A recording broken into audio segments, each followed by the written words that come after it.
Alors, ce matin, dans votre rubrique, on s'intéresse à la deuxième édition du sommet africain sur le climat à Addis Abeba en Éthiopie. Ce sommet se présente comme une occasion pour le continent de réclamer plus de justice sur le plan climatique. Oui, et l'Afrique n'a contribué seulement qu'à 4% des émissions mondiales de gaz à effet de serre, mais elle subit grandement les effets du changement climatique. Conséquence, chaque année, le continent perd environ 5% de son produit intérieur brut à cause des catastrophes liées au climat.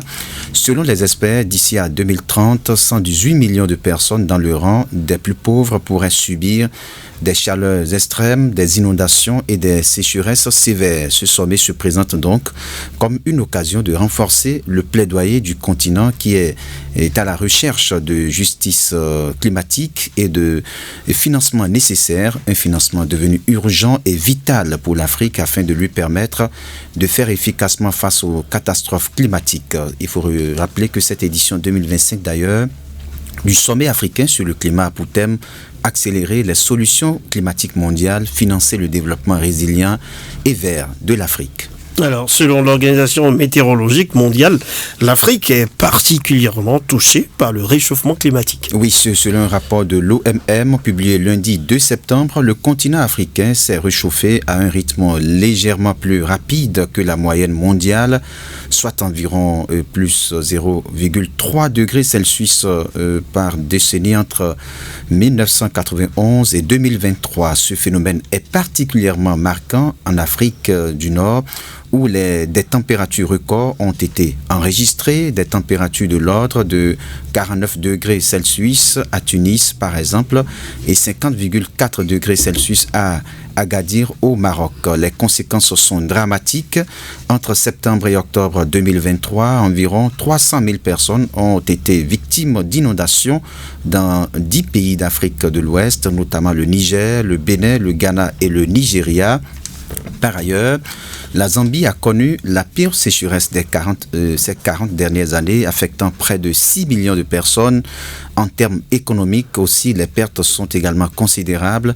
Les pays africains perdent en moyenne, je l'avais dit, 2 à 5% de leur PIB et jusqu'à 9% de leur budget pour faire face aux effets des changements climatiques. Pourtant, martèle l'Organisation météorologique mondiale, le continent devrait prioritairement investir dans l'adaptation au changement climatique pour limiter les dégâts.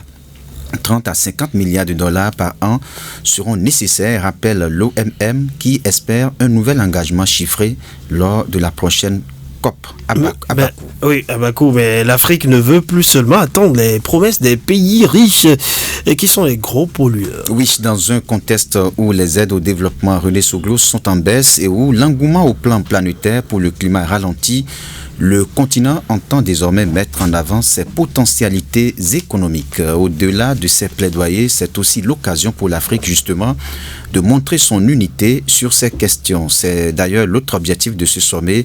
L'Afrique veut désormais peser de son poids dans les discussions au plan international à 2 mois de la COP30 prévue du 10 au 21 novembre en Amazonie brésilienne. Pour les dirigeants à ce sommet, l'objectif est de lancer un appel à passer de la parole à l'action en faisant de l'Afrique non pas une victime du changement climatique, mais un acteur majeur qui propose des solutions vers une transition climatique mondiale. Et puis ce sommet prend fin aujourd'hui, ce mercredi même, par une déclaration. Oui, ce sommet prend fin ce mercredi. À l'issue de ce sommet, justement, les dirigeants africains devront signer une déclaration commune, signe de leur unité et de leur engagement climatique aux investisseurs et à la communauté internationale. Il faut rappeler que lors du premier sommet africain sur le climat, les chefs d'État et de gouvernement du continent s'étaient engagés notamment à passer de 56 à 300 gigawatts d'énergie renouvelable d'ici à 2030 et plus de 23 milliards de dollars de promesses d'investissement dans les énergies renouvelables ont été faites. On attend donc les conclusions de ce sommet en Éthiopie. Et voilà, merci à vous.